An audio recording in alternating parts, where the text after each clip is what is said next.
నమస్తే VS19 news కి స్వాగతం. హైదరాబాద్ ఉప్పల్లో రేపటి నుండి మొదలయ్యే IPL మ్యాచ్లకు సంబంధించిన టికెట్లను బ్రోకర్లు బ్లాక్ మార్కెట్ లో పెట్టిన కేటుగాలు దందా షురూ చేశారు. ఉప్పల్ రాజీవ్ గాంధీ అంతర్జాతీయ క్రికెట్ స్టేడియంలో రేపు సన్ రైజర్స్ హైదరాబాద్ రాజస్థాన్ జట్ల మధ్య జరిగే IPL మ్యాచ్ కి బ్లాక్ టికెట్ల దందా మొదలైంది. ఉప్పల్ మెట్రో స్టేషన్ దగ్గర రేపు జరగబోయే IPL మ్యాచ్ టికెట్లను బ్లాక్ లో అమ్ముతున్న భరద్వాజ్ అనే వ్యక్తిని పట్టుకుని LB నగర్ లో SOT పోలీసులు అతని వద్ద 4 టికెట్లను స్వాధీనం చేసుకుని ఉప్పల్ పోలీస్ స్టేషన్ లో అప్పగించారు.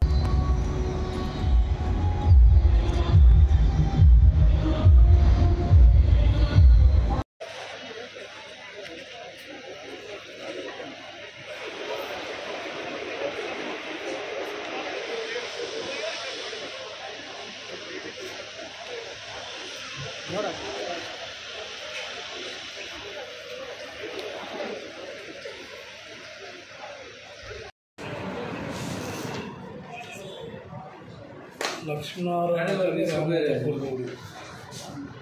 సార్ కార్ 1 కెట్టండి సార్ కార్ 1 PC 453